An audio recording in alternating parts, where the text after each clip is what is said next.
Assalamualaikum warahmatullahi wabarakatuh. Apa kabar sahabat Al-Fatah yang dimuliakan Allah? Semoga kita dalam keadaan sehat, dilimpahkan rezekinya dan diberikan keberkahan dunia dan akhirat. Amin ya robbal alamin.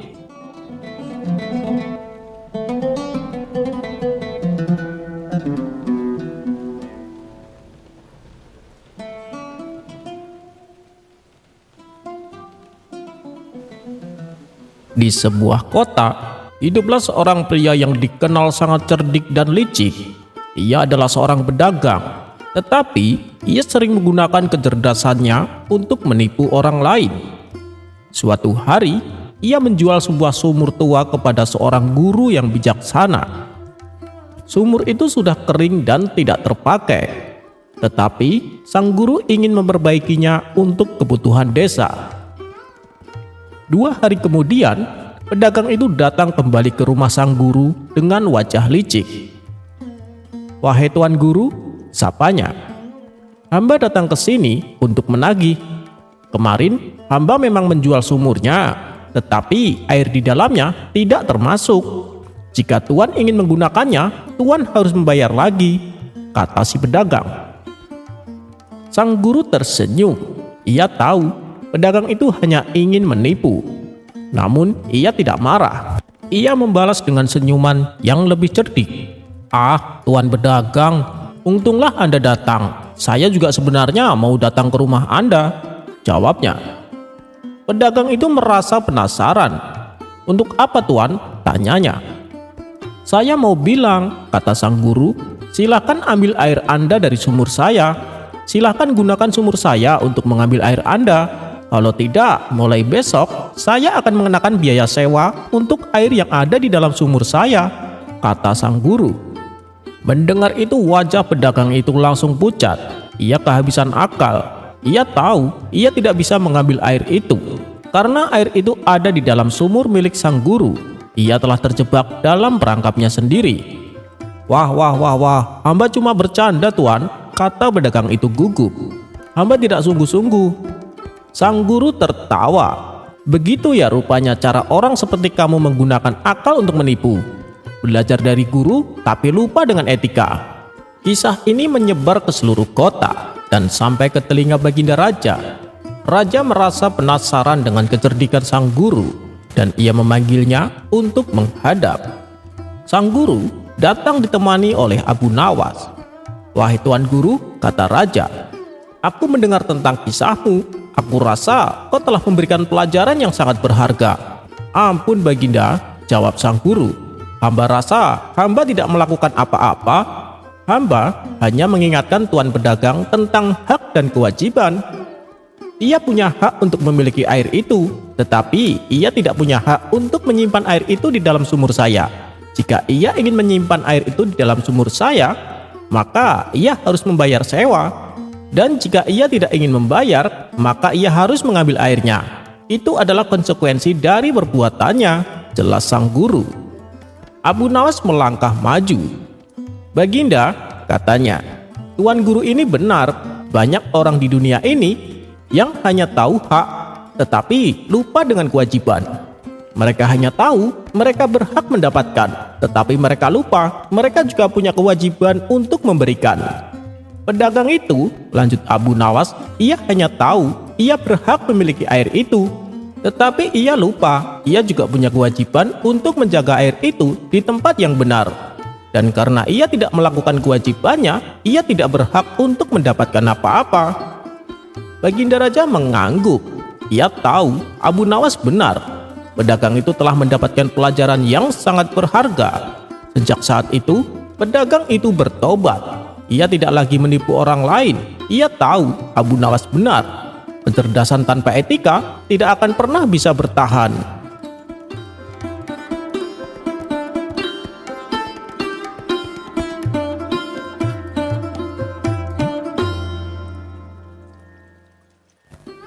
Ada saja cara Baginda Raja untuk mengerjai Abu Nawas. Untuk kesekian kalinya, ia meminta sebuah keinginan yang tidak masuk akal. Dan untuk melancarkan rencananya tersebut, Maka dipanggillah Abu Nawas ke istana.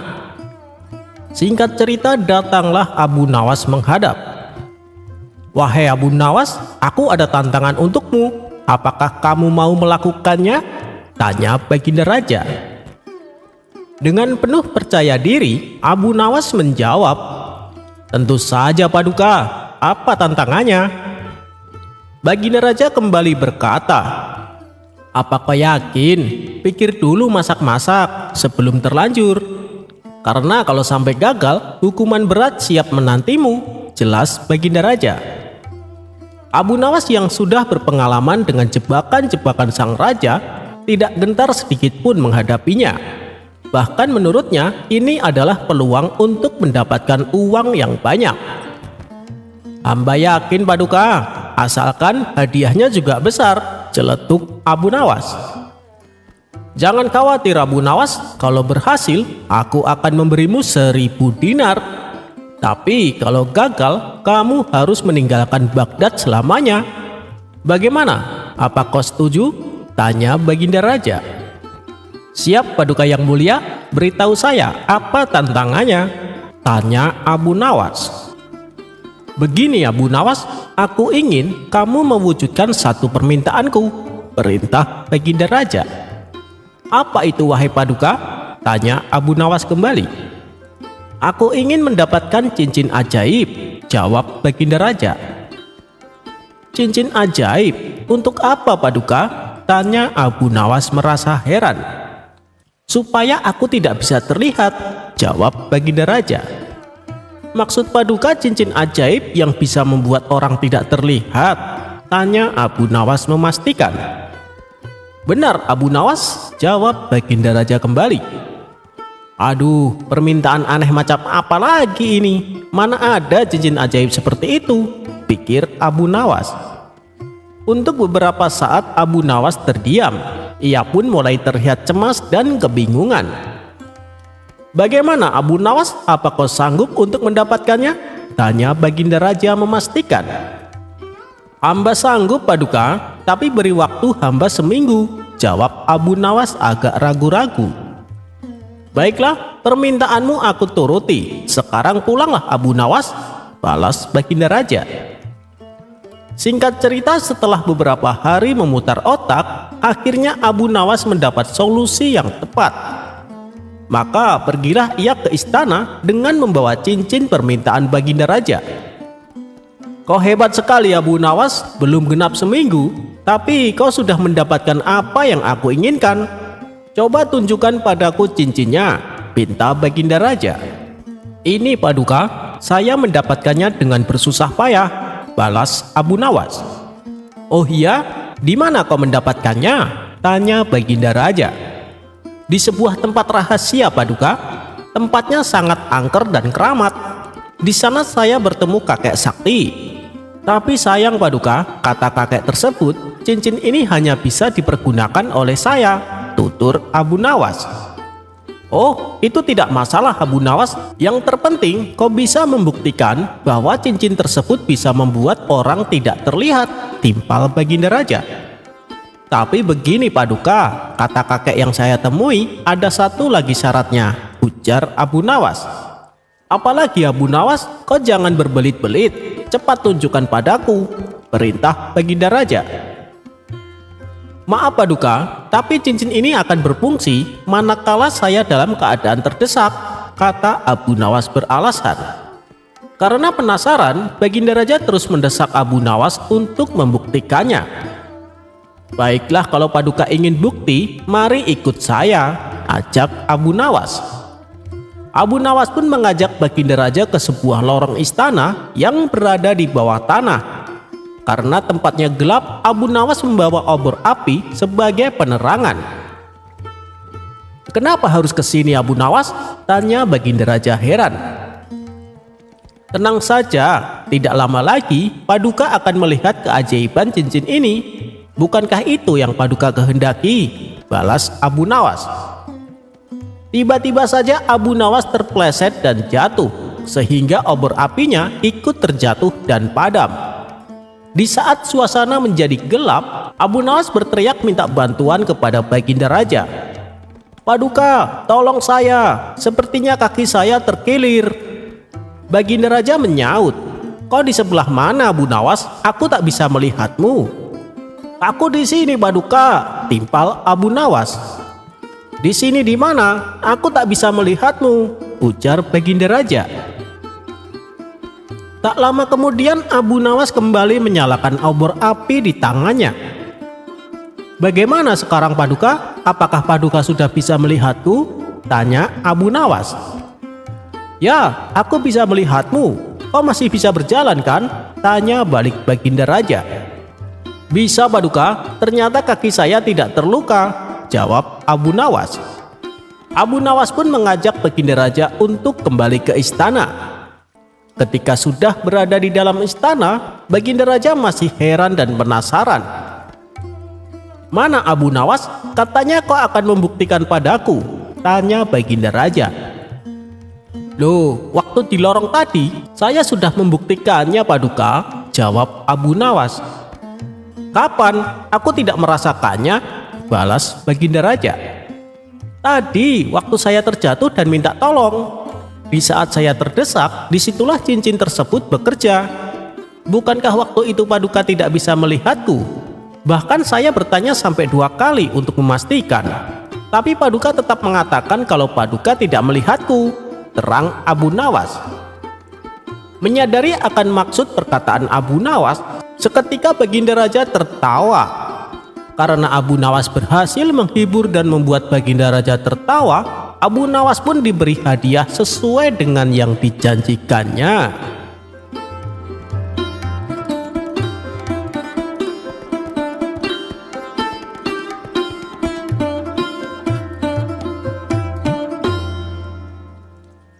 Pernah suatu kali Abu Nawas melakukan kesalahan yang sudah kelewat batas.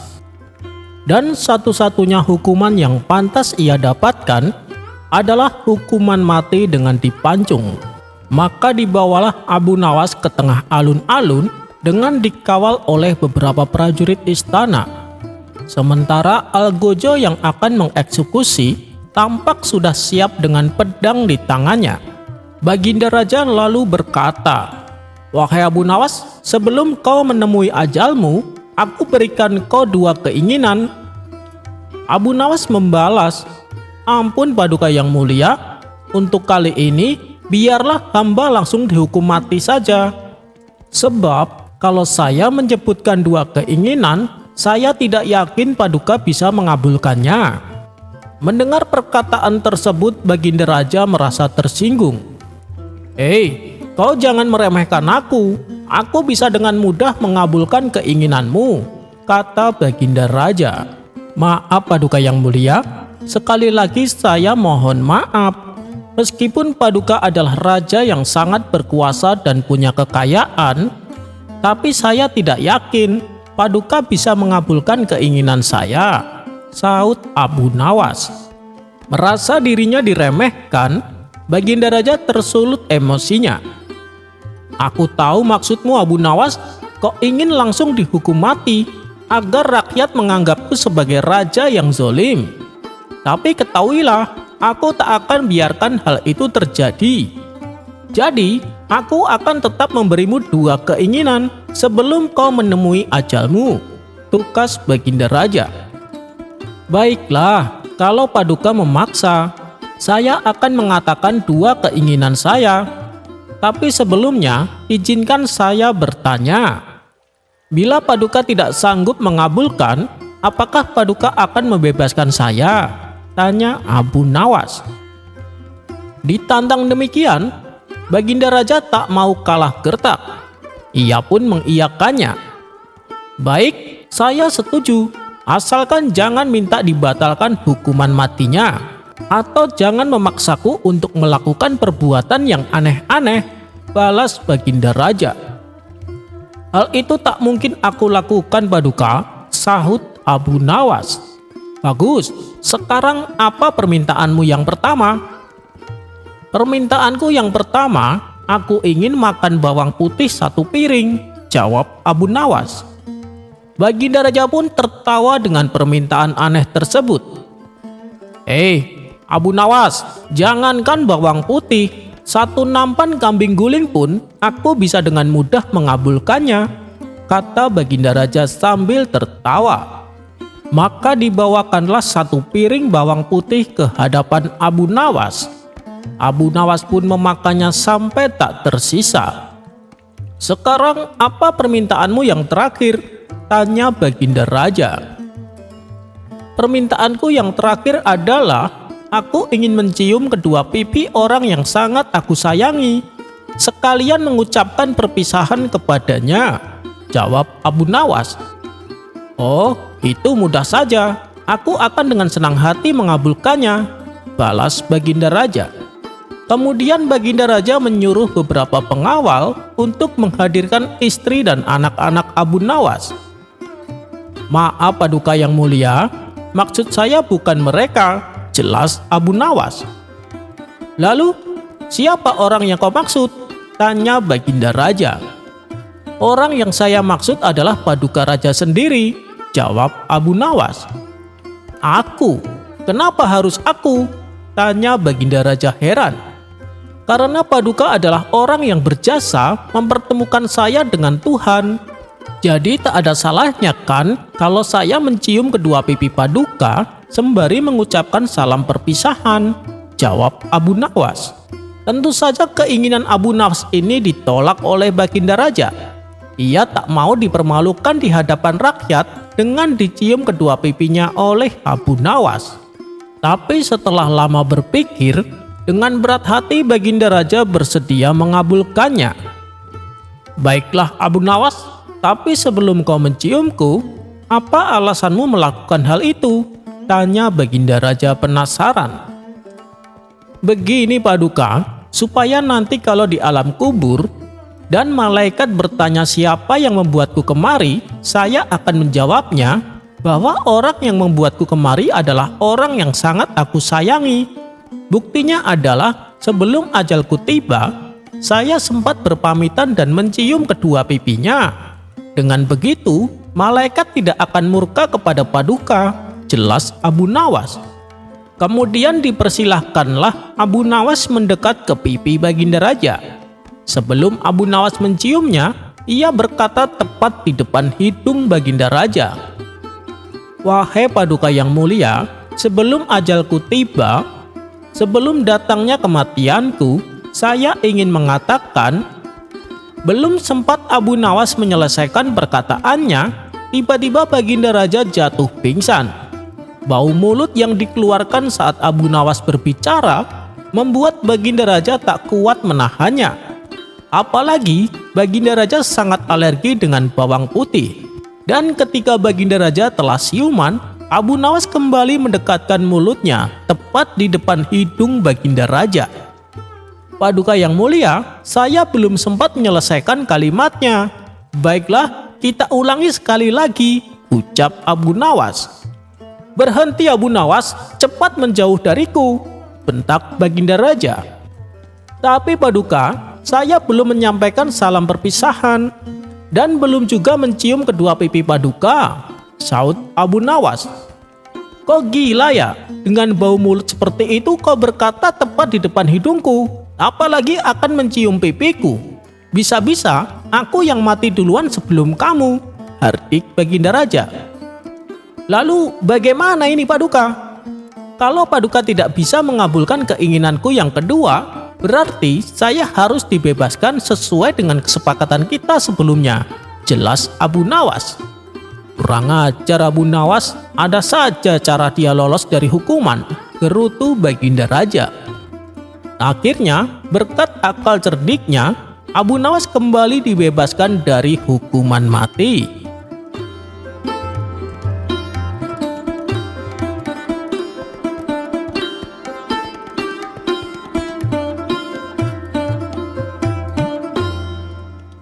Suatu hari, seperti sebelumnya, Abu Nawas dipanggil oleh Baginda Raja di istana kerajaan. Dan terjadilah percakapan yang cukup panjang antara keduanya. Kali ini Abu Nawas sedang memperingatkan Baginda Raja perihal harta dunia yang tidak akan dibawa mati ke kuburan. Abu Nawas sendiri sudah mengetahui jika Baginda Raja ingin menjadikannya sebagai saudara dengan memberikan banyak hadiah serta fasilitas kepada Abu Nawas. Singkatnya, Abu Nawas menegur Baginda Raja dengan sangat santai dan tanpa basa-basi terlebih dahulu. "Wahai Baginda Raja, bagaimana nanti jika Allah Subhanahu wa Ta'ala menghadapkan Anda di hadapannya, lalu meminta pertanggungjawaban Anda tentang lalat hitam, burung kenari, dan kulit ari?" kata Abu Nawas kepada Baginda Raja. Begitu mendengar penuturan Abu Nawas yang tiba-tiba berbicara seperti itu, membuat Baginda Raja sedih, sehingga ia sampai menangis terseduh-seduh. Melihat rajanya bersedih, salah seorang dari kepala pengawal segera bertindak dengan menegur dan memarahi Abu Nawas. "Wahai Abu Nawas, engkau diamlah, engkau telah menyakiti hati sang raja," bentak kepala pengawal kerajaan itu kepada Abu Nawas. "Biarkan dia," kata Baginda Raja. "Sebenarnya yang merusak dan menyakiti itu Anda," kata Abu Nawas dengan berani. "Begini Abu Nawas, saya ingin mengikat tali persaudaraan denganmu dengan memberi hadiah-hadiah dan juga fasilitas," kata Baginda Raja. "Kembalikan saja semua harta ke tempat semula yang hendak Paduka berikan kepada hamba," jawab Abu Nawas. "Lalu bagaimana dengan kebutuhanmu?" tanya Baginda Raja. "Aku ingin Anda tidak melihatku dan aku pun tidak melihat Paduka.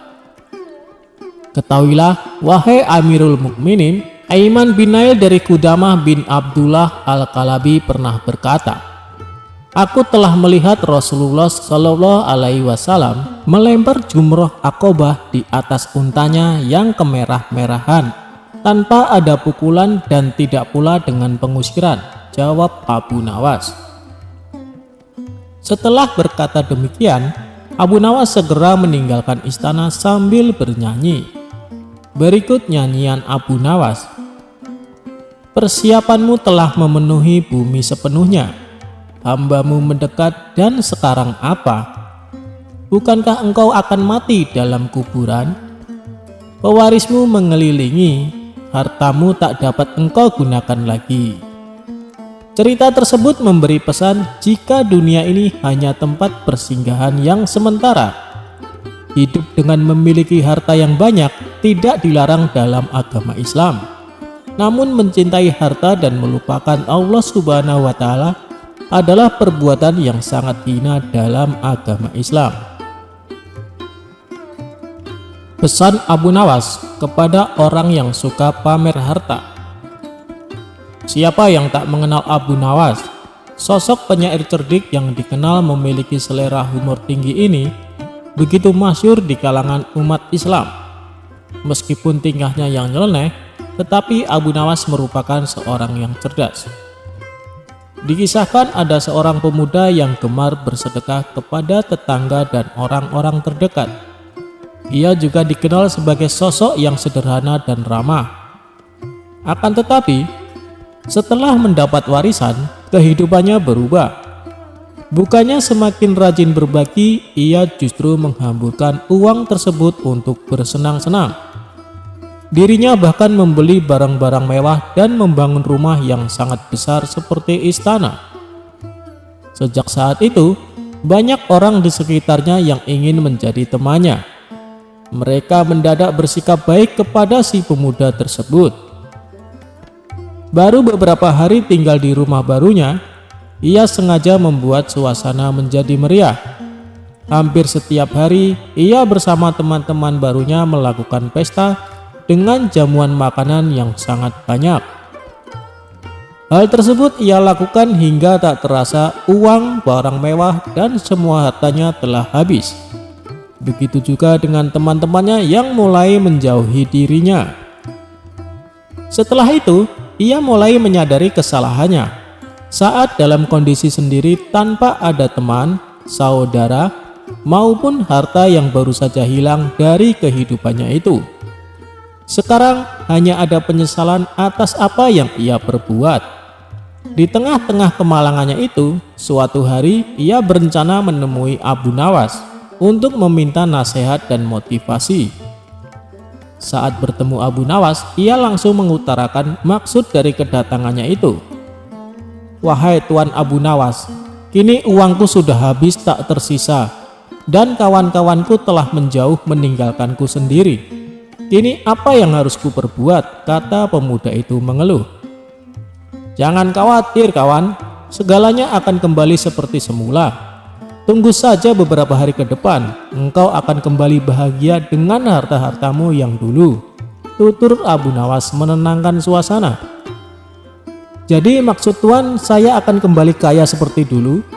tanya pemuda itu dengan girang. "Bukan begitu kawan, sepertinya engkau salah tafsir. Maksudku dalam waktu dekat ini, engkau akan terbiasa menjadi orang yang miskin dan tidak mempunyai teman," seloroh Abu Nawas.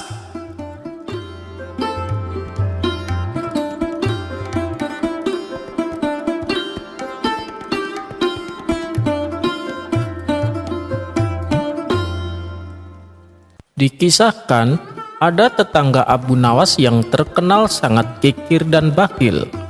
Dia adalah Abu Jahil. Suatu hari ia mendatangi Abu Nawas untuk mengadukan masalahnya. Abu Jahil berkata, "Wahai Abu Nawas, beberapa hari ini aku kehilangan nafsu makanku. Bisakah kau membantuku?" pinta Abu Jahil kepada Abu Nawas. "Oh, itu perkara mudah, tapi aku butuh sesuatu untuk mengatasi masalahmu itu," jawab Abu Nawas. "Benarkah? Apa yang kau butuhkan? Katakan saja Abu Nawas. Yang penting nafsu makanku kembali normal," tanya Abu Jahil. "Begini, bawalah roti yang paling enak yang kau simpan di rumahmu," perintah Abu Nawas. Tanpa menunggu lama, Abu Jahil yang pelit itu langsung pulang ke rumah mengambil beberapa roti miliknya. Singkat cerita, ia pun kembali menemui Abu Nawas dengan membawa 3 potong roti yang paling enak. "Ini rotinya Abu Nawas. Lalu apa yang harus aku lakukan?" tanya Abu Jahil. Tanpa menjawab sepatah kata pun, tiba-tiba Abu Nawas mengambil sepotong roti dan memakannya sampai habis. Kemudian ia mengambil roti yang kedua dan memakannya kembali. Setiap kali Abu Nawas memakan roti, Abu Jahil yang pelit itu hanya bisa menatapnya. "Kurang ajar Abu Nawas, dia memakan rotiku seenaknya," batin Abu Jahil merasa tidak rela. Lama-kelamaan muncul juga rasa lapar pada diri Abu Jahil. Dan ketika Abu Nawas hendak mengambil roti yang ketiga, Abu Jahil buru-buru mencegahnya. "Cukup Abu Nawas, aku mau ambil kembali roti ini. Aku juga merasakan lapar," kata Abu Jahil. "Lihat, sekarang nafsu makanmu sudah kembali kan?" balas Abu Nawas. Akan tetapi Abu Jahil masih penasaran, kenapa hanya dengan cara seperti itu nafsu makannya bisa kembali normal. Ketika ia menanyakan kepada Abu Nawas, dengan bijak Abu Nawas menjelaskan bahwa dengan sering berbagi makanan dengan orang lain, maka selera makan kita akan bertambah.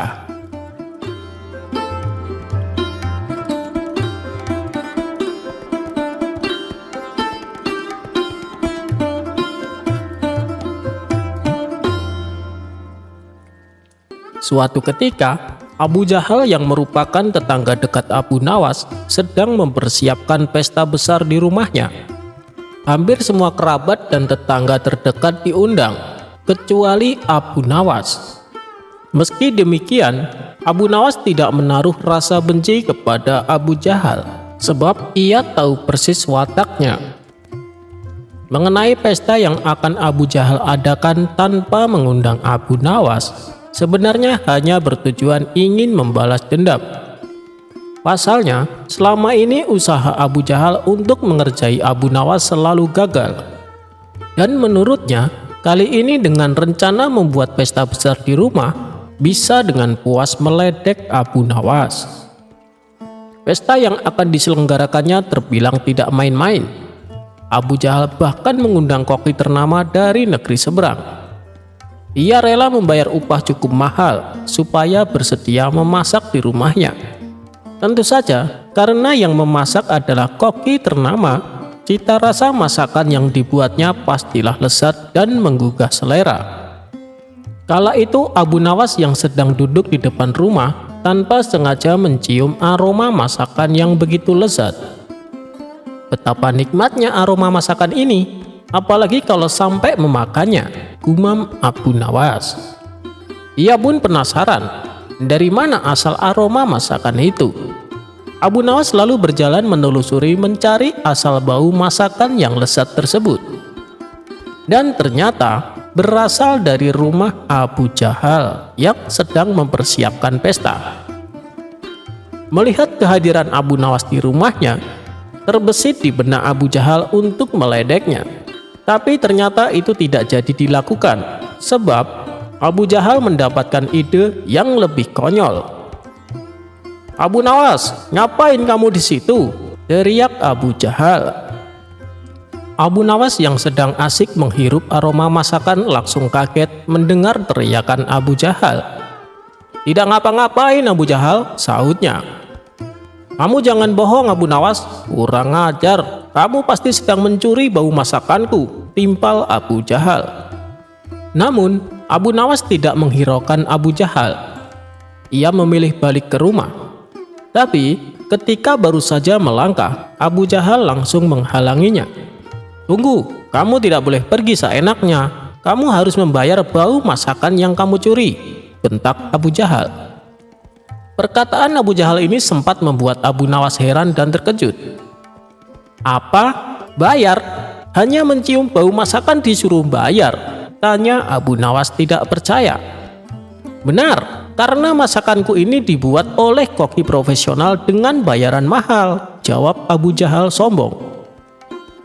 Dikarenakan tidak ada yang mau mengalah, pertengkaran kedua orang ini mengundang perhatian warga setempat.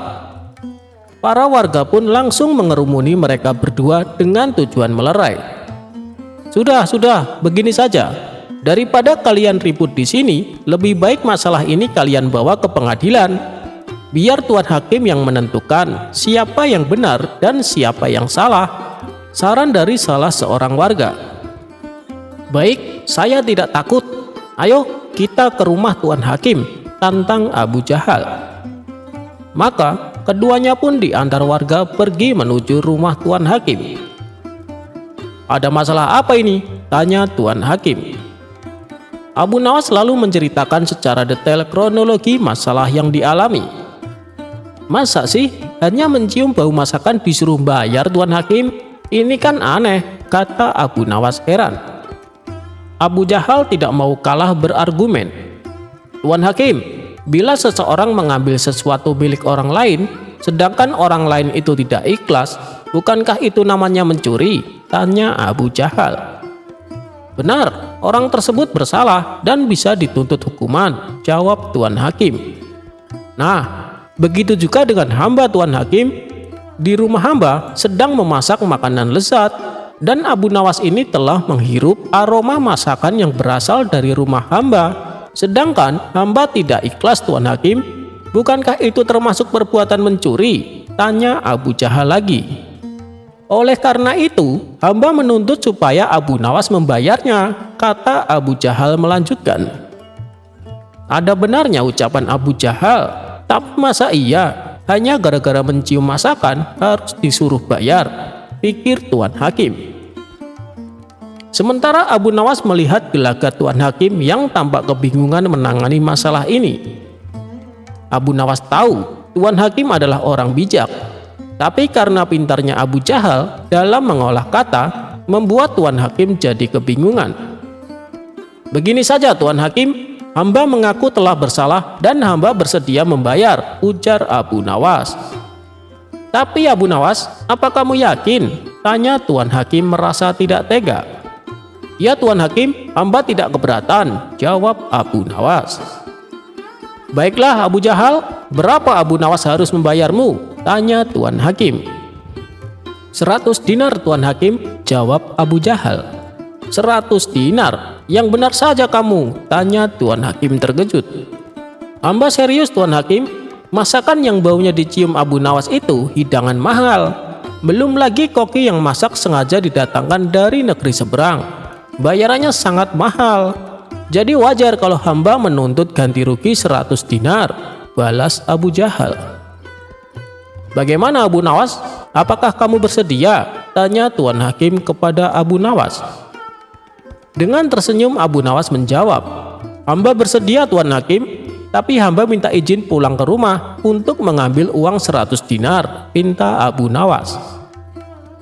Abu Nawas lalu dipersilahkan pulang untuk mengambil uangnya. Kena kau Abu Nawas, kali ini aku berhasil mengerjaimu dan aku juga mendapatkan uang 100 dinar, kata Abu Jahal dalam hati penuh kegirangan. Tidak berapa lama kemudian, Abu Nawas kembali dengan membawa uang 100 dinar. Tuan Hakim, kantong yang hamba bawa ini isinya koin emas berisi 100 dinar.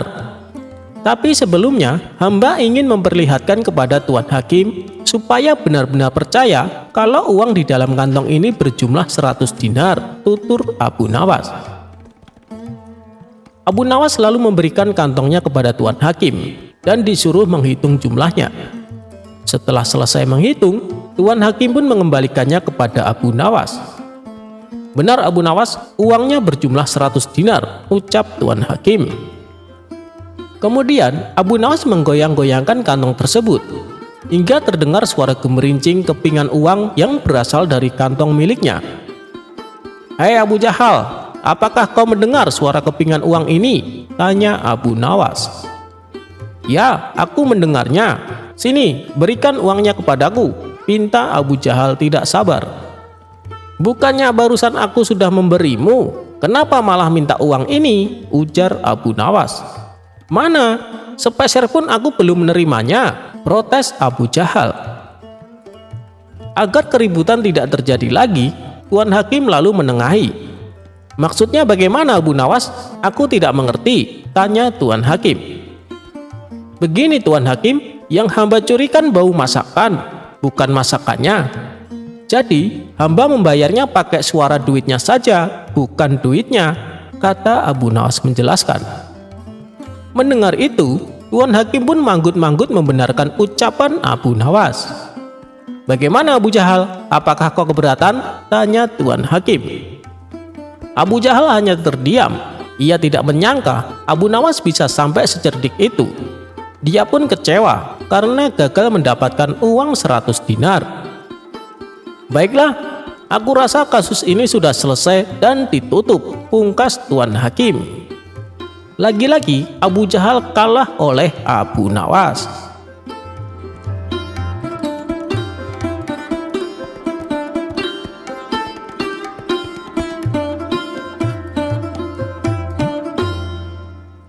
Pada suatu hari, seorang saudagar kaya yang sudah mendengar akan kecerdikan Abu Nawas ingin meminta tolong kepadanya. Maka dia pun memanggil Abu Nawas dan berkata, "Wahai Abu Nawas, ini sekantong emas. Aku mempercayakanmu untuk menghantarkan kepada seorang peternak di desa seberang. Jangan sampai hilang," pesan si saudagar. Abu Nawas tersenyum dan menerima kantong itu dengan hati-hati. "Tuan, aku akan menjaganya dengan nyawaku sendiri," ucap Abu Nawas. Ia pun berangkat dengan langkah mantap. Namun perjalanan yang panjang membuat perutnya keroncongan. Di pinggir jalan ia melihat sebuah warung makan sederhana. Perjalanan jauh butuh tenaga, gumamnya sambil masuk dan memesan makanan. Setelah makan dengan puas, ia beranjak pergi, melanjutkan perjalanan menghantarkan pesanan si saudagar. Tapi sayang, saat melintasi hutan, tiba-tiba 4 orang bertopeng menghadangnya. Salah satu dari mereka menodongkan pedang dan berkata, "Berhenti, serahkan semua barang-barangmu," bentak pemimpin mereka. Abu Nawas menelan ludah. Dengan tenang ia meraba kantongnya. Saat ia meraba kantong, tiba-tiba wajahnya langsung berubah pucat. Kantong emas itu ternyata sudah tidak ada. Waduh, celaka, pikir Abu Nawas. Salah satu perampok mulai tidak sabar. Cepat, serahkan uangmu, bentaknya. Abu Nawas menatap mereka dengan mata kosong, seolah sudah tidak peduli dengan hidupnya. Ambillah jika kalian menemukannya, ucap Abu Nawas pasrah. Para perampok saling berpandang. Mereka menggeledah jubah dan saku Abu Nawas, tapi tidak ada satu keping uang pun yang mereka dapati. Mereka mulai curiga. Salah satu perampok mendekat dan menatapnya tajam. "Kok ini ya, benar-benar orang miskin," ucapnya. Abu Nawas hanya menghela napas, matanya kosong, wajahnya lelah. Ia bahkan tidak mencoba membela diri. Perampok-perampok itu ragu. Pemimpinnya mendengus kesal. "Woi, percuma, jangan buang waktu dengan orang seperti ini," bentaknya. Akhirnya mereka pergi tanpa berkata apa-apa. Abu Nawas tetap berdiri diam di tempat, masih belum percaya bahwa kantong emasnya telah hilang. Dengan langkah gontai, Abu Nawas memutuskan kembali ke rumah si saudagar. Ia sudah menyiapkan banyak kata-kata permohonan maaf, walaupun tahu tidak akan cukup untuk mengganti kehilangan emas sebesar itu. Namun ketika ia melewati warung tempat ia makan tadi, seseorang memanggilnya. Tuan, kau tadi meninggalkan sesuatu," teriak penjaga warung. Abu Nawas terkejut dan menoleh. Penjaga warung itu mengangkat sekantong emas yang tidak asing di matanya. Sejenak Abu Nawas terdiam, lalu buru-buru mengambilnya. "Alhamdulillah, kau tidak tahu betapa pentingnya ini bagiku," katanya dengan suara bergetar.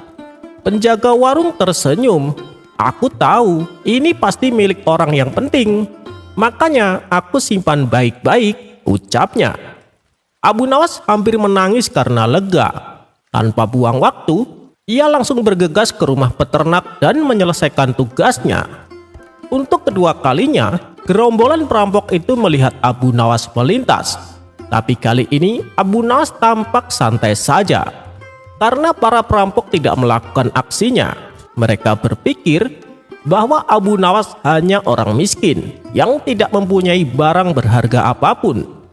Abu Nawas pun dapat dengan mudah menyelesaikan tugas dari tuan saudagar. Beberapa waktu kemudian, ketika kembali ke rumah si saudagar, Abu Nawas menceritakan semua yang terjadi. Saudagar itu tertawa sampai terbatuk-batuk. "Jadi perampok itu hanya bisa menatap wajah kosongmu, lalu pergi dengan kecewa ya?" ujarnya. Abu Nawas mengangguk. "Mungkin mereka pikir aku sudah putus asa dalam hidup." Saudagar tertawa lagi. "Kok ini memang selalu punya cerita luar biasa, Abu Nawas. Baiklah, karena kau sudah menjalankan amanah ini dengan baik, aku akan memberimu hadiah." Ia pun memberikan sekantong kecil emas kepada Abu Nawas sebagai tanda terima kasih. Abu Nawas tersenyum.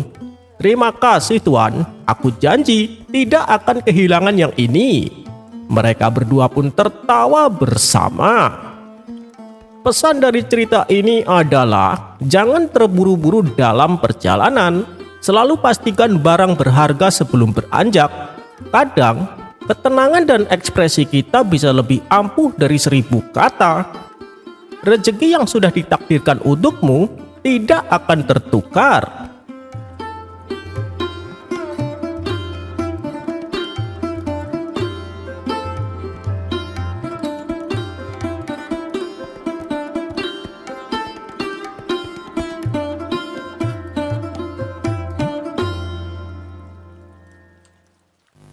Dikisahkan suatu sore Abu Nawas terlihat mengendarai kuda. Dia akan pergi menuju warung untuk berkumpul bersama kawan-kawannya. Sesampainya di sana, warung tersebut terlihat ramai tidak seperti biasanya. Di sebelah tempat duduk kawan-kawan Abu Nawas, ada beberapa anak muda yang juga sedang berkumpul. Abu Nawas pun lalu menghampiri kawan-kawannya dan duduk bersama mereka. Sementara sekumpulan anak muda yang duduk bersebelahan tampak asik mengobrol diselingi canda tawa. Obrolan dan ketawa mereka yang terdengar keras agak mengganggu Abu Nawas dan kawan-kawannya. Salah satu kawan Abu Nawas lalu berkata, "Pemuda zaman sekarang minim sopan santun. Sudah tahu banyak orang tua di sebelahnya, tapi suara mereka tidak direndahkan." Abu Nawas membalas, "Sudahlah, namanya saja anak muda. Kita sebagai orang tua harus mengalah dan arif." Yang lain menimpali, "Benar apa yang dikatakan Abu Nawas. Orang tua memang lebih arif dari anak muda." Sekumpulan anak muda di sebelah mereka tidak terima mendengar hal itu. Kemudian salah satu dari mereka berkata, "Kalian para orang tua memang lebih arif, tapi kami anak muda jauh lebih kuat dari kalian." Kawan-kawan Abu Nawas sependapat dengan ucapan si pemuda. Tapi beda dengan Abu Nawas, ia sama sekali tidak setuju. "Ah, kata siapa? Menurutku tua atau muda itu sama saja. Tenagaku waktu masih muda sama saja dengan ketika sudah tua," saut Abu Nawas. "Wahai Pak Tua, coba buktikan ucapanmu," kata salah satu pemuda. "Baik, akan aku buktikan. Kau lihat kuda yang aku naiki? Waktu aku masih muda, aku tak kuat mengangkatnya. Dan sekarang ketika aku sudah tua, aku masih tidak kuat juga," jawab Abu Nawas. "Kalau kau tak percaya, coba angkat kudaku itu. Pasti tenagamu tidak kuat seperti aku," lanjut Abu Nawas. Mendengar itu spontan kawan-kawan Abu Nawas tertawa terpingkal-pingkal.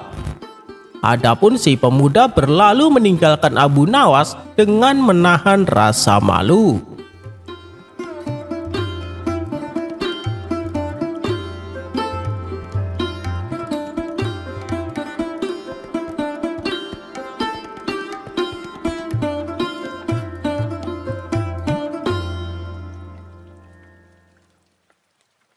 Dikisahkan suatu ketika Abu Nawas main ke rumah sahabatnya yang berada di kampung seberang. Sesampainya di sana, ia pun disambut hangat dan dipersilahkan duduk di ruang tamu. Setelah ngobrol panjang lebar, sahabatnya itu berkata, "Wahai Abu Nawas, kita makan di warung aja ya. Kebetulan ada warung yang baru buka. Penjualnya bukan orang sini, tapi makanannya enak-enak." Abu Nawas pun menerima ajakan kawannya tersebut, dan mereka berdua segera berangkat. Setibanya di warung tersebut, di depannya terpasang papan yang bertuliskan, siapa yang bisa menjawab 3 teka-teki boleh makan gratis. Tapi kalau tidak bisa menjawab, bayar 2 kali lipat. Abu Nawas yang merasa penasaran ingin mencoba tantangan tersebut. Namun keinginannya itu dicegah oleh sahabatnya. "Sudahlah Abu Nawas, jangan macam-macam. Aku hanya bawa uang pas-pasan. Nanti kalau kau tidak bisa menjawab, kita disuruh bayar 2 kali lipat," tutur sahabatnya. "Tenang saja, yang penting kita bisa makan gratis," balas Abu Nawas. Dan setelah mereka selesai makan, pemilik warung menghampirinya dan bertanya, "Mau bayar pakai teka-teki atau bayar dengan harga semestinya?" Abu Nawas menjawab, "Aku membayar pakai teka-teki." "Baiklah, tapi kalian tahu peraturannya kan?" tanya pemilik warung tersebut. "Iya, saya sudah tahu," jawab Abu Nawas. Kemudian si pemilik warung memberikan teka-teki yang pertama. Apa yang bisa terbang tanpa sayap dan bisa menari tanpa kaki? Abu Nawas tersenyum dan menjawab, "Itu adalah bayangan." Kemudian pemilik warung melanjutkan teka-teki yang kedua. Apa yang bisa menjadi lebar ketika dikurangi? Tanya pemilik warung. Abu Nawas tidak langsung menjawab, tetapi setelah beberapa saat berpikir, ia tersenyum dan menjawab, Itu adalah lubang. Semakin kita menguranginya, semakin besar lubang itu, jawab Abu Nawas. Pemilik warung itu pun kagum dengan kecerdikan Abu Nawas. Sekarang teka-teki yang terakhir. Bila kalian bisa menjawabnya, maka kalian tidak usah membayar makanannya. Tapi bila gagal, 2 teka-teki yang berhasil kalian jawab juga dianggap gagal, tutur si pemilik warung. Pertanyaan yang terakhir adalah, apa yang selalu datang tapi tidak pernah sampai? Tanya si pemilik warung. Awalnya Abu Nawas sempat kebingungan, tapi akhirnya ia menemukan jawabannya. Yang selalu datang tapi tidak pernah sampai itu adalah besok. Besok selalu datang, tetapi ketika besok itu ada, sudah menjadi hari ini, jawab Abu Nawas. Si pemilik warung pun membenarkannya. Kemudian Abu Nawas dan sahabatnya dipersilahkan pergi tanpa membayar hidangan yang dimakannya.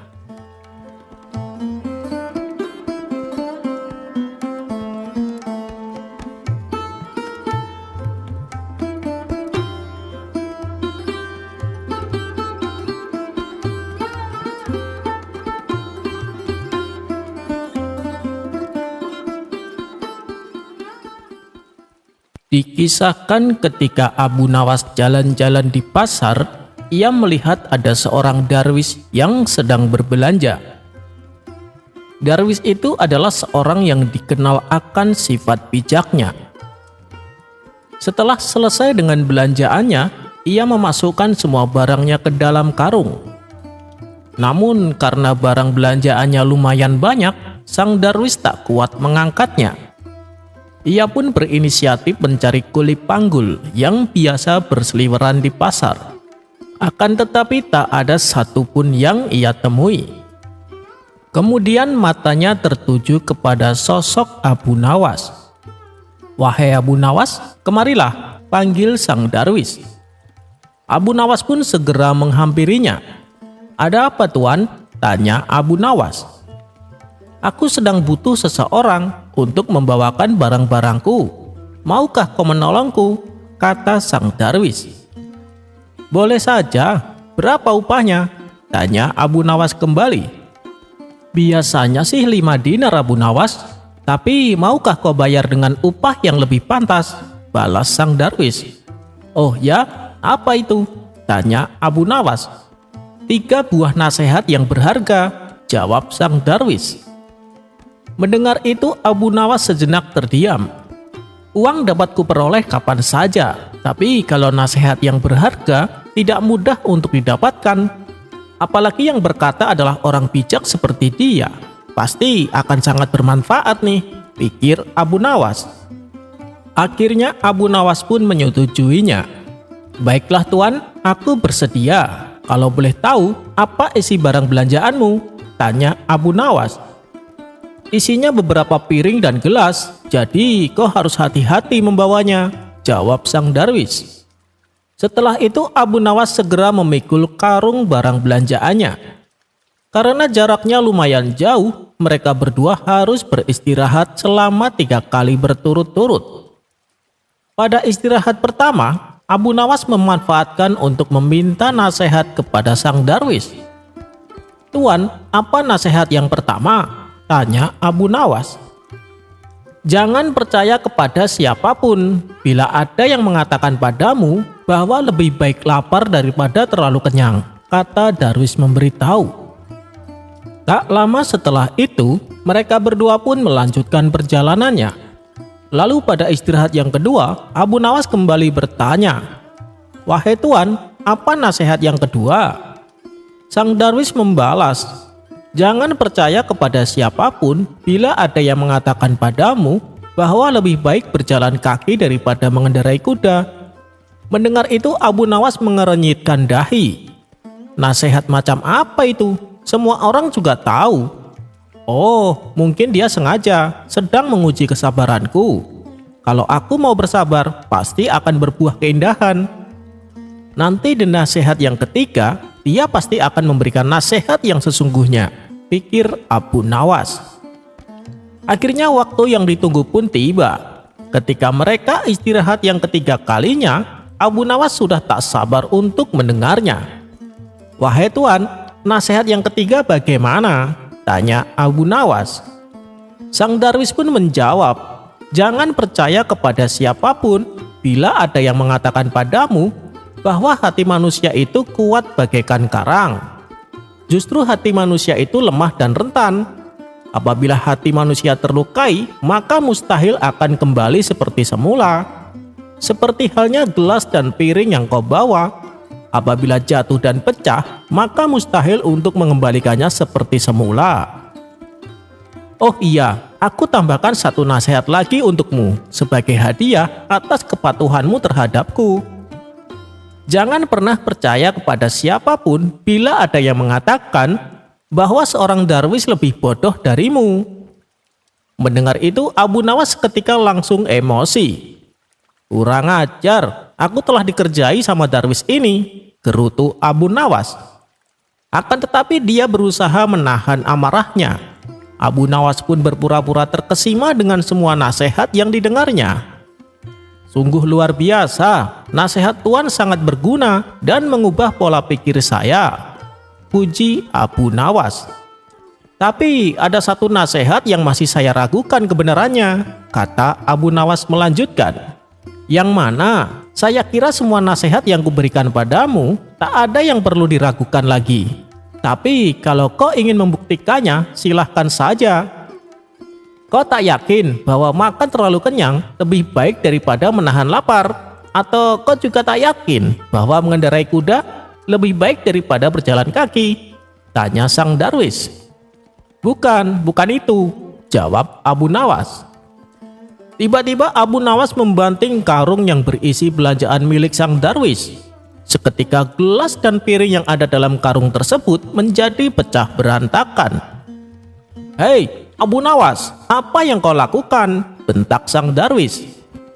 "Aku hanya ingin memastikan apakah gelas dan piring yang pecah bisa kembali seperti semula," ujar Abu Nawas. "Tapi kenapa kau harus membantingnya?" tanya sang darwis emosi. "Loh, bukannya tadi kau mempersilahkan aku untuk membuktikan nasihatmu? Adapun perumpamaan gelas dan piring adalah nasihatmu yang ketiga," jelas Abu Nawas. Kemudian Abu Nawas segera pergi berlalu, meninggalkan sang darwis seorang diri. Niatnya ingin mengerjai Abu Nawas, malah ia sendiri yang mengalami sial.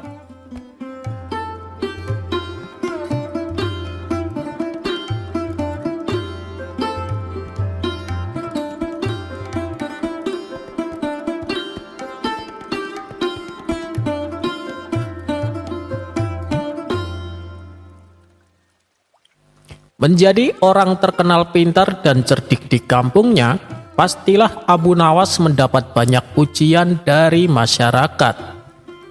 Akan tetapi ia juga harus siap manakala ada tantangan debat yang datang secara tiba-tiba dari seseorang yang juga pintar seperti dirinya. Suatu ketika ada 3 orang bijak yang sengaja pergi keliling negeri Baghdad dengan tujuan ingin mengajak debat para cendekiawan pintar. Setiap kampung yang mereka singgahi, mereka selalu menantang orang-orang pintar untuk diajaknya berdebat. Dan tak ada satu orang pun yang sanggup mengalahkan mereka bertiga. Kemudian, sampailah mereka di kampung Abu Nawas tinggal. Mereka menghampiri orang-orang yang sedang berkumpul di lapangan. Lalu mereka berkata kepada para warga, "Adakah di kampung ini orang yang terkenal pintar?" tanya mereka bertiga kepada warga. "Memangnya kalian ini ada perlu apa?" tanya salah satu warga. "Kami ingin mengajak debat. Kami ingin menguji kecerdasannya. Apakah dia memang pintar atau bodoh?" jawab ketiga orang tersebut. "Di kampung kami ada yang namanya Abu Nawas. Dia tidak hanya pintar, tapi juga cerdik," ujar para warga. "Benarkah? Suruh dia kemari. Kami akan menantangnya debat di lapangan, biar kalian bisa menyaksikannya," kata orang bijak dengan sedikit nada mengejek.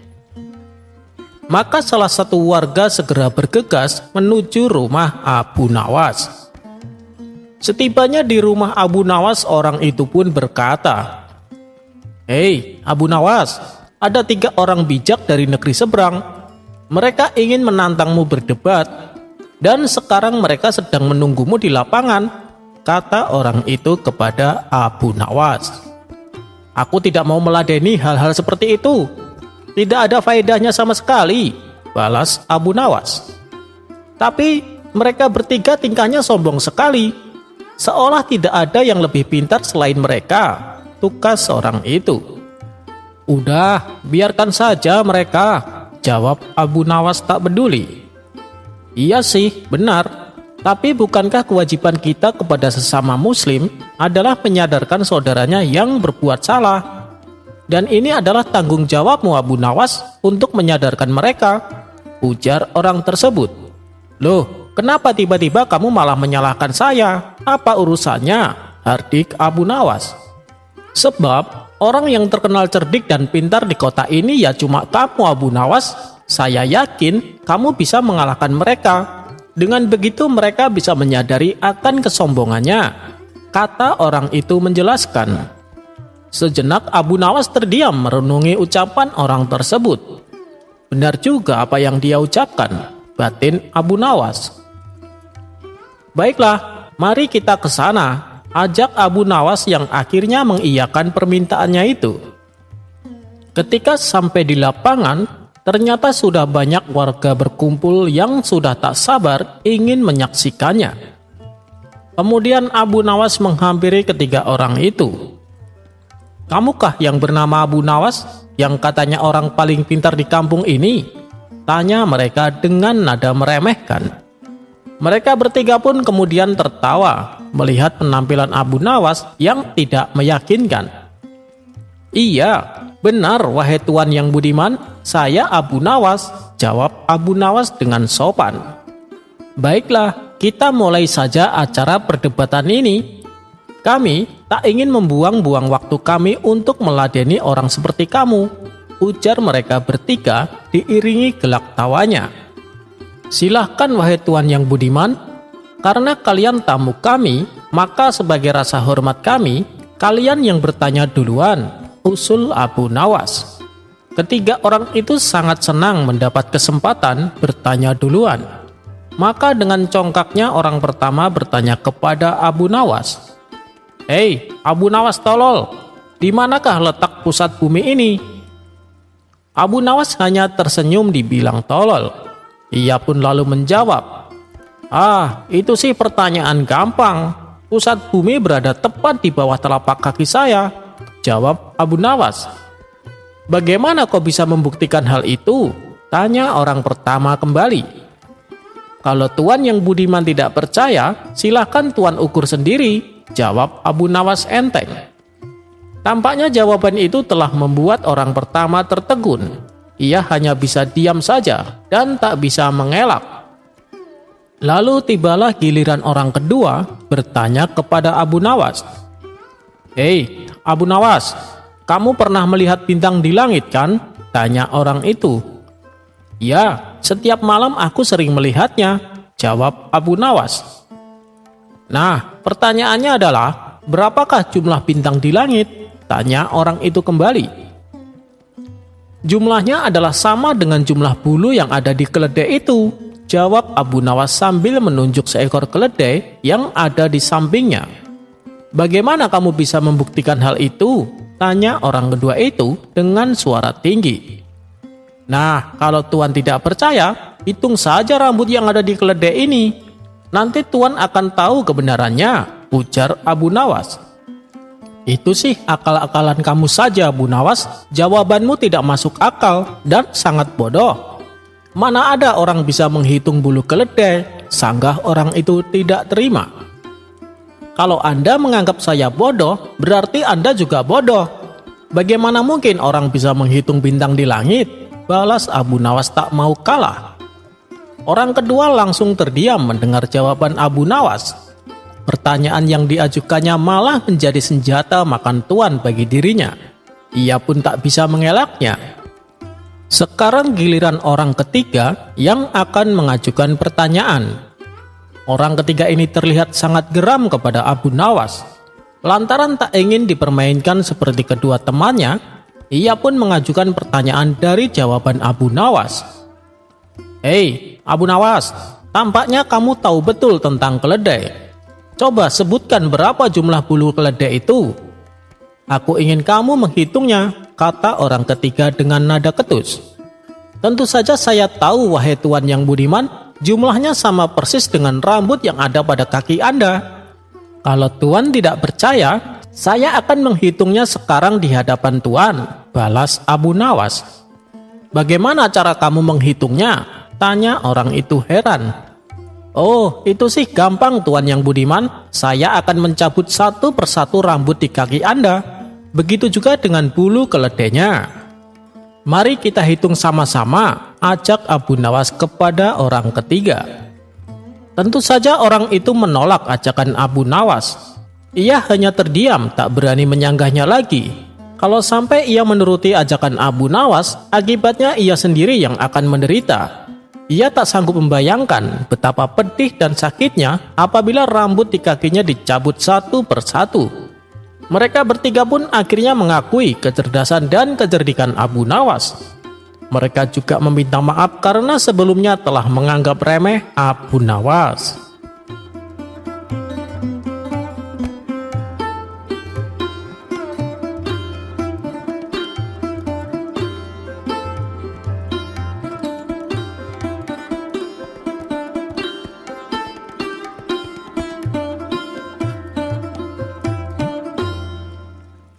Pada suatu hari, ketika Abu Nawas sedang berada di kebun, ia melihat seekor kambing yang tersesat.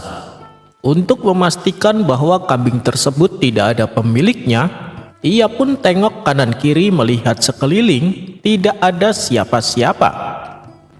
"Lebih baik aku bawa pulang saja," pikir Abu Nawas. Tanpa membuang-buang waktu, ia segera membawa pulang kambing tersebut. Kemudian kambing itu disembelih dan dimasak menjadi hidangan yang lezat. Ketika ia hendak memakannya, tiba-tiba terdengar suara pintu rumahnya diketuk seseorang. Abu Nawas pun lalu bangkit dan membukakan pintu. Ternyata tamu yang datang adalah Tuan Hamid. "Kebetulan sekali kau datang. Aku barusan membuat hidangan sop kambing. Mari, makanlah bersamaku," ajak Abu Nawas. Tentu saja ajakan Abu Nawas ini disambut gembira oleh Tuan Hamid. Setelah mereka selesai makan, Tuan Hamid bertanya kepada Abu Nawas, "Perasaan kau tidak memiliki kambing, dari mana kau mendapatkannya?" Abu Nawas menjawab, "Oh itu, tadi pagi waktu aku di kebun, aku menemukan kambing tersesat. Daripada diambil orang, lebih baik aku bawa pulang saja." Tuan Hamid kembali bertanya, "Apa kau yakin tidak ada pemiliknya?" Abu Nawas menjawab, "Tentu saja aku yakin. Sebelum aku membawa pulang, aku periksa dulu di sekelilingnya. Ternyata tidak ada seorang pun yang kulihat." Mendengar itu, Tuan Hamid masih merasa khawatir. "Tapi Abu Nawas, bagaimana bila nanti di akhirat kelak Tuhan bertanya tentang perbuatanmu ini?" tanya Tuan Hamid. "Akan aku katakan bahwa aku tidak makan daging kambing," jawab Abu Nawas. "Tapi kenyataannya kamu memakan kambing itu, bukan? Bagaimana bila kambing yang kau makan ternyata ada pemiliknya dan kambing tersebut dihidupkan kembali untuk menjadi saksi?"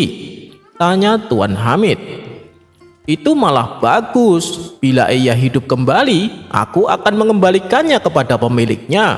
Maka selesailah perkara," ujar Abu Nawas. Spontan Tuan Hamid tertawa terpingkal-pingkal mendengarnya. Beberapa hari kemudian terdengar kabar, ada seorang penggembala kambing kehilangan satu ekor kambingnya. Kabar tersebut pun oleh Tuan Hamid segera disampaikan kepada Abu Nawas. "Tuh kan, apa aku bilang, kambing tempo hari yang kau masak ternyata ada pemiliknya," kata Tuan Hamid memberitahu. "Ah, itu soal mudah. Kau tinggal bayar saja kambingnya, balas Abu Nawas. Loh, kenapa harus aku yang bertanggung jawab? Kamu kan yang menyembelih dan memasaknya, ujar Tuan Hamid. Iya, benar, tapi kita berdua sama-sama memakannya, bukan? Kalau aku sampai dimasukkan ke dalam neraka karena perbuatan ini, aku juga akan mengajakmu turut serta. Jadi kita berdua sama-sama masuk neraka, timpal Abu Nawas. Dasar sialan kamu Abu Nawas, gerutu Tuan Hamid. Akhirnya, Tuan Hamid pun menemui si pengembala untuk membayar kambing sebagai ganti ruginya.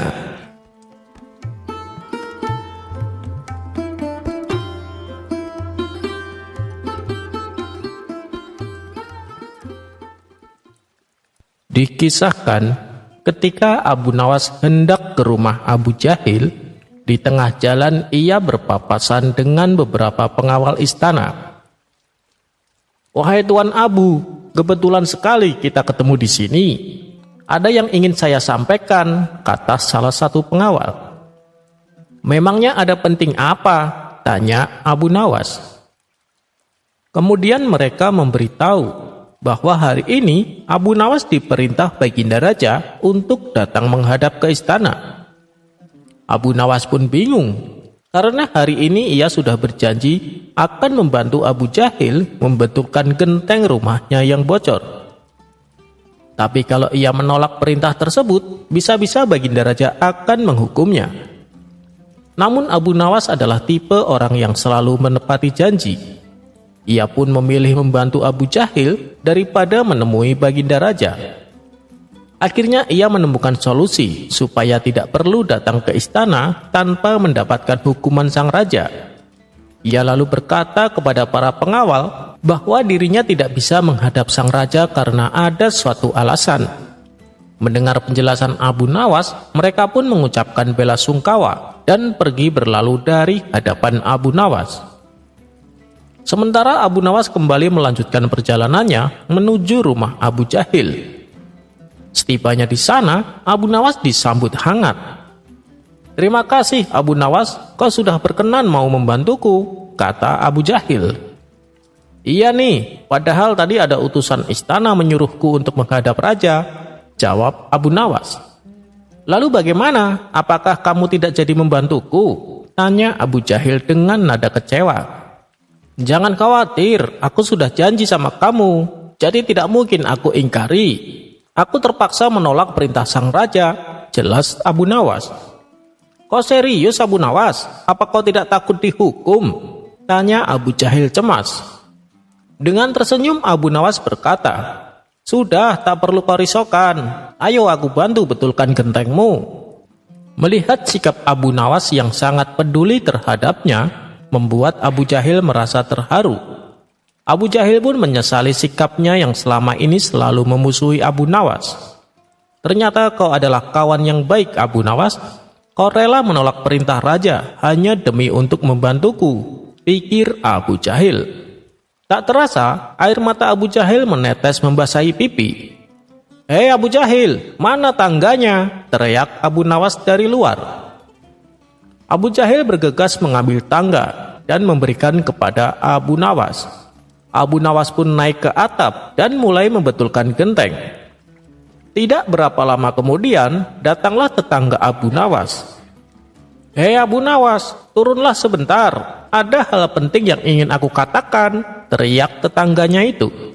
Dengan terpaksa, Abu Nawas menghentikan pekerjaannya, lalu turun ke bawah untuk menemui tetangganya tersebut. Ada perlu apa ke sini? Tanya Abu Nawas penasaran. Aku ingin pinjam uang Abu Nawas, jawab tetangganya. Abu Nawas pun menjadi kesal. Kenapa tidak kau bilang saat aku masih di atas tadi? Tugas Abu Nawas. Aku malu kalau ada orang lain mendengarnya, balas tetangganya. Tanpa memberi jawaban, Abu Nawas kembali naik ke atap dan melanjutkan pekerjaannya. Tetangganya ini pun menjadi bingung dan kembali berteriak. Bagaimana Abu Nawas? Tanyanya lagi. Naiklah ke atas, akan aku beri jawaban, jawab Abu Nawas. Si tetangga pun naik ke atap. Ketika ia sudah sampai di atap, ia kembali bertanya, "Bagaimana Abu Nawas? Aku ingin pinjam uang kepadamu." Sambil membetulkan genteng, Abu Nawas menoleh ke arahnya. "Aku tidak punya uang," ucap Abu Nawas. "Kenapa kau tidak katakan saat aku masih di bawah?" kata tetangganya merasa kesal. "Aku malu kalau ada orang lain mendengar bahwa aku sedang tidak punya uang," jelas Abu Nawas. Dengan perasaan kecewa, tetangganya ini turun ke bawah dan pergi berlalu. Singkat cerita, setelah pekerjaan selesai, Abu Nawas pun dipersilahkan makan dan diberi upah oleh Abu Jahil. "Terima kasih ya Abu Nawas, kau telah bersedia menolongku," kata Abu Jahil. "Iya, sama-sama," jawab Abu Nawas. Ketika sedang asik-asiknya menikmati makanan, Abu Jahil melihat dari jendela. Beberapa utusan istana berjalan menuju ke arah rumahnya. "Hei Abu Nawas, sepertinya ada orang-orang istana hendak kemari. Sembunyilah, pasti mereka sedang mencarimu," kata Abu Jahil. "Bukan aku yang harus bersembunyi, tapi kamu yang harus sembunyi," balas Abu Nawas. "Maksudmu gimana? Kenapa aku?" tanya Abu Jahil heran. "Begini, tadi pagi waktu aku menolak dipanggil ke istana, aku beralasan kawanku yang bernama Abu Jahil meninggal. Makanya sekarang cepat sembunyi sebelum mereka melihatmu," ucap Abu Nawas. "Jadi tujuan mereka datang kemari untuk melayat jenazahku?" tanya Abu Jahil. "Iya, benar. Ayo cepat sembunyi," perintah Abu Nawas. "Kurang ajar kau Abu Nawas, sudah kubela-belain sampai menangis karena terharu dengan pengorbananmu. Ternyata kau masih saja berbuat usil padaku," kata Abu Jahil geram.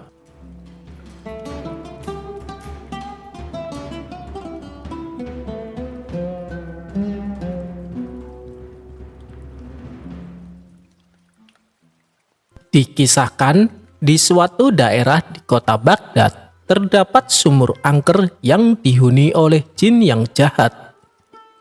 Setiap malam, terdengar suara menakutkan dan suara-suara aneh yang berasal dari sumur tersebut.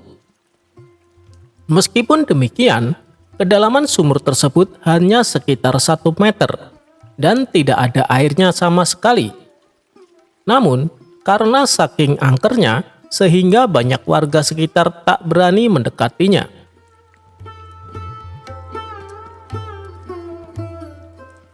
Suatu kali, datang seorang tamu ke rumah Abu Nawas. Dia bernama Abu Jahil. Kemudian ia mengadukan masalahnya tentang sifat sang istri yang sangat cerewet. "Gimana caranya Abu Nawas, supaya istri saya tidak ngomel-ngomel terus?" tanya Abu Jahil kepada Abu Nawas. "Kalau soal itu aku tidak tahu, istriku juga sama cerewetnya," jawab Abu Nawas. "Waduh, masa kamu tidak tahu? Kamu kan terkenal cerdik Abu Nawas," ujar Abu Jahil. "Baiklah, kalau kamu mau, bawa saja istrimu ke sumur tua yang angker itu, lalu kamu jatuhkan dia ke dalamnya," saran Abu Nawas. "Maksudmu sumur tua yang dihuni jin jahat itu?"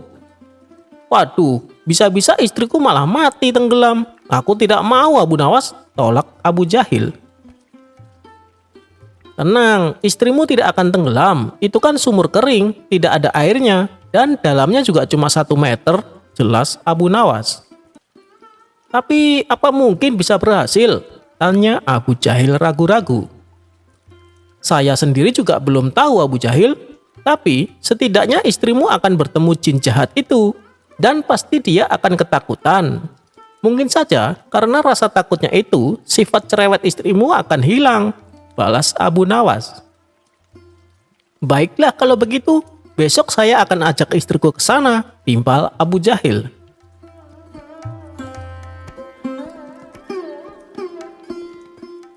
Singkat cerita, pergilah Abu Jahil dan istrinya menuju sumur angker yang dimaksud. Sesampainya di sana, Abu Jahil segera mendekati bibir sumur tersebut. "Wahai istriku, lihatlah, di dalam sumur ada perhiasan emas," teriak Abu Jahil pura-pura kaget. Mendengar hal itu, sang istri tak sabar ingin ikut melihatnya. Setelah sang istri berdiri tepat di depan sumur, Abu Jahil langsung mendorongnya. Sang istri pun terjatuh ke dalam sumur itu. Bukannya berteriak ketakutan, sang istri malah ngomel terus-terusan tanpa berhenti. "Mana emasnya? Saya tidak melihatnya sama sekali," omel sang istri. Dan ketika jin penghuni sumur mencoba menakuti istri Abu Jahil, ia malah kena semprot omelannya. "Kamu pasti yang menyembunyikan emasnya kan? Cepat berikan padaku. Ayo cepat berikan," hardik istri Abu Jahil. Karena tak kunjung mendapatkan emas, sang istri terus saja mengomel.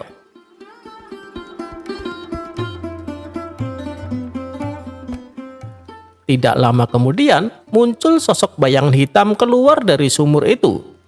Rupanya, sosok itu adalah jin penghuni sumur tersebut. Jin itu lalu mendekati Abu Jahil dan berkata, "Oi, cepat angkat istrimu dari tempatku. Aku tidak tahan mendengar omelannya," ancam jin tersebut.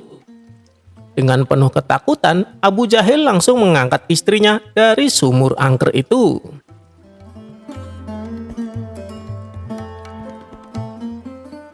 Pada esok harinya, Abu Jahil kembali menemui Abu Nawas dan menceritakan peristiwa yang dialaminya. Spontan Abu Nawas tertawa terpingkal-pingkal. "Ternyata istrimu lebih cerewet daripada istriku. Jin saja sampai tidak tahan mendengar omelannya," seloroh Abu Nawas sambil tertawa terpingkal-pingkal.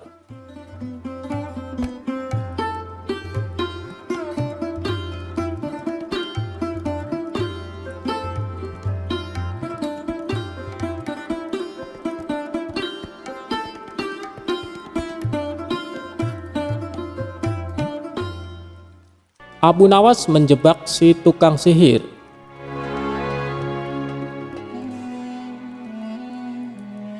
Abu Nawas atau dikenal sebagai Abu Ali Al-Hasan bin Hani Al-Hakimi adalah seorang pujangga Arab.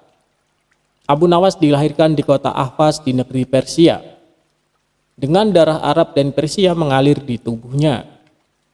Abu Nawas adalah seorang ulama besar yang terkenal dengan kecerdasannya dan dipercaya sebagai wali Allah. Dikisahkan, Abu Nawas mempunyai burung nuri yang sangat lucu, dan Baginda Raja ingin memilikinya. "Kalau kau berniat menjualnya, jangan ditawarkan kepada orang lain. Tawarkan saja kepadaku. Berapapun harganya, aku akan membayarnya," ujar Baginda Raja kepada Abu Nawas. Abu Nawas tidak menjawab, dia hanya mengangguk. Tapi dalam hati dia berkata, "Mana mungkin aku menjual burung yang tidak berharga ini kepada Baginda," ucap Abu Nawas dalam hati. Keesokan paginya Abu Nawas datang ke istana. Dia datang dengan membawa burung nuri yang diinginkan Baginda itu. Abu Nawas tidak ingin menjualnya. Dia ingin memberikan cuma-cuma kepada Baginda. Tapi di pintu gerbang istana, 2 orang pengawal menahannya. "Siapa kamu? Ada keperluan apa menghadap Baginda Raja?" hardik kedua pengawal dengan wajah bengis. Rupanya, kedua orang pengawal istana tersebut adalah orang kepercayaan Perdana Menteri Abu Dahi yang selalu ingin mencelakakan Abu Nawas. "Aku hendak menyerahkan burung nuri ini kepada Baginda Raja karena beliau sangat menyukainya," jawab Abu Nawas. "Tinggal saja burung jelek itu di sini, biar aku yang menyerahkan kepada Baginda," ucap salah seorang pengawal. Abu Nawas pun menurut. Dalam situasi seperti ini, dia tidak mungkin melawan. Tapi suatu saat mereka pasti akan menemui perbuatannya. Oleh kedua pengawal kepercayaan Abu Dahi, burung nuri Abu Nawas ditukar dengan burung gereja. Setelah itu diserahkan kepada Baginda Raja. Perdana Menteri Abu Dahi yang melihat kejadian itu tersenyum simpul memuji hasil kerja anak buahnya. Berdebah, gigi Baginda gemetar menahan amarah. Dia merasa terhina oleh perbuatan Abu Nawas. Burung nuri yang diharapkan tapi burung gereja yang dikirimkan. Tanpa menunggu waktu, saat itu juga Baginda mendatangi rumah Abu Nawas. "Abu Nawas, kalau kau keberatan menjual burung nuri kepadaku, aku tidak apa-apa. Tapi jangan kau kirim burung gereja ke istana. Itu suatu penghinaan buatku, kecam Baginda dengan mata memerah menahan amarah. Begini Baginda, tutur Abu Nawas mencoba meredakan amarah Baginda. Istana Baginda telah kemasukan 2 orang penyihir yang menjadi penjaga pintu gerbang istana. Kedua orang itu bisa menyihir seekor burung gereja, dan hamba yakin besok-besok kedua orang itu bisa menyihir burung beo menjadi burung nuri. Kalau tidak percaya, tunggulah besok di istana. Baginda akan menyaksikan sendiri betapa hebatnya sihir mereka. Sambil berkata begitu, Abu Nawas mengelus-elus seekor burung beo yang bertengger di depan jendela rumahnya. Burung beo itulah yang akan dibuat menjebak kedua pengawal bengis istana. Pagi-pagi sekali Abu Nawas sudah tiba di istana. Dia membawa burung beo di tangannya. Di depan gerbang lagi-lagi dia dicegat oleh pengawal. Ada perlu apa lagi kau di sini? Kedua pengawal kembali menghardik Abu Nawas. Ada perlu apa lagi kau di sini? Kedua pengawal kembali menghardik Abu Nawas.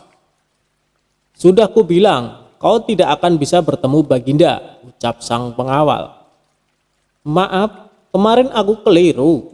Aku sebenarnya hendak memberikan burung beo ini kepada Baginda Raja, tapi aku keliru mengambilnya. Baginda pasti marah-marah mendapat kiriman burung nuri itu. Semua orang tahu Baginda sangat benci burung nuri. Dia pernah tersesat di hutan gara-gara burung nuri keparat itu. Maafkan aku telah membuat Baginda marah. Bujuk Abu Nawas seolah-olah cerita itu benar-benar terjadi. Taruhlah saja di situ. Biar aku nanti yang akan menyerahkan kepada Baginda Raja, perintah pengawal istana. Terpengaruh bujukan Abu Nawas, kedua kaki tangan Abu Dahi itu pun menukar burung beo dengan burung nuri. Setelah itu mereka menyerahkan kepada Baginda. Keduanya bersukaria karena sebentar lagi Abu Nawas pasti akan mendapat hukum yang setimpal dari Baginda, pikir mereka. Setelah menerima burung nuri itu dari kedua pengawal istana, Baginda terperangah kaget. Ternyata benar apa yang dikatakan Abu Nawas. Kedua pengawal ini bisa menyihir alias menggelapkan barang yang bukan haknya. Ini nurinya, mana beonya? Sindir Baginda yang langsung membuat wajah kedua pengawal itu pucat pasi. Belum sempat kedua pengawal itu menjawab, Baginda Raja langsung menitahkan perintah yang tak disangka-sangka. Karena hasil kerja yang sangat bagus, kalian berdua aku beri hadiah hukuman cambuk masing-masing 50 kali. Perdana Menteri Abu Dahi yang menyaksikan kejadian itu kini hanya bisa tertunduk lesu.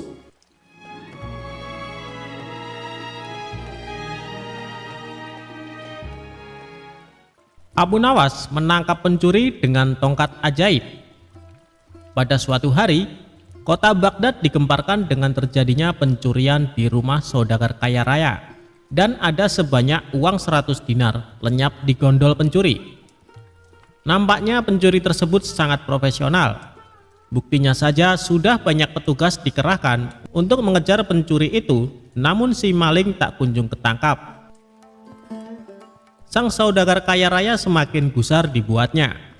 Bagaimana tidak? Sudah uangnya diambil, kemudian ada rasa penasaran sebenarnya siapa pencuri lihai tersebut. Hebatnya, tak ada satupun pertanda yang bisa dilanjutkan sebagai bahan penyelidikan lebih lanjut.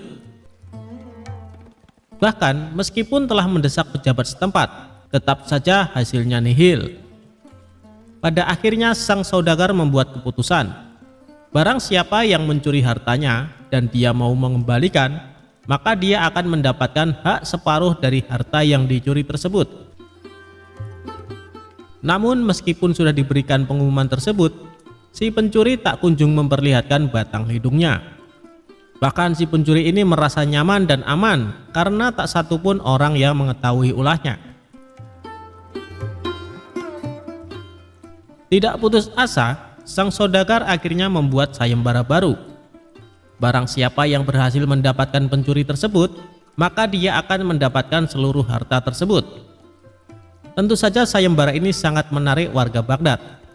Banyak sekali orang-orang yang mendaftar untuk ikut andil bagian, termasuk si pencuri itu sendiri. Awalnya si pencuri berniat untuk meninggalkan kota Baghdad dengan membawa harta curiannya. Namun setelah dipikir-pikir, kepergiannya hanya akan membuka aibnya. Karena itu, si pencuri mencoba bertahan di kota dengan ikut-ikutan menjadi peserta sayembara. Dia semakin merasa aman saat berkumpul dengan peserta sayembara. Dia sangat yakin kedoknya tidak akan terbongkar. Begitu melihat hasil yang belum jelas terlihat dari sayembara yang sudah dibukanya, sang saudagar akhirnya mendesak sang hakim untuk mendatangkan Abu Nawas.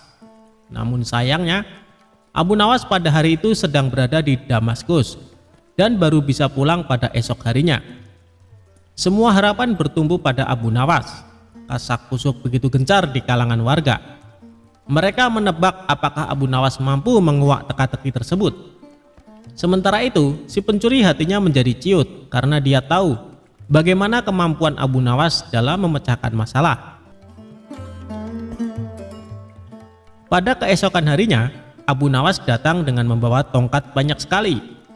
Dan kemudian dia membagikan tongkat-tongkat tersebut kepada semua yang hadir sambil berpesan, "Tongkat-tongkat ini sudah saya mantrai. Kalian bawa pulang. Besok bawa kembali ke sini. Jika salah satu di antara kalian pencurinya, maka tongkat akan bertambah satu telunjuk. Yang bukan pencuri, maka tidak usah khawatir," ujar Abu Nawas. Kemudian semua warga pulang dan si pencuri bingung bagaimana bisa lolos di esok hari. Setelah memeras otak, dia memutuskan untuk memotong tongkat tersebut sepanjang telunjuk jarinya. Keesokan harinya, semua warga berkumpul dan mengembalikan tongkat kepada Abu Nawas. Pada saat menerima tongkat dari pencuri tersebut, Abu Nawas langsung menangkapnya karena tongkatnya menjadi lebih pendek. Kemudian si pencuri diadili dengan seadil-adilnya. Akhirnya Abu Nawas berhak menerima uang 100 dinar tersebut. Namun uang tersebut dibagikan kepada fakir miskin di kotanya.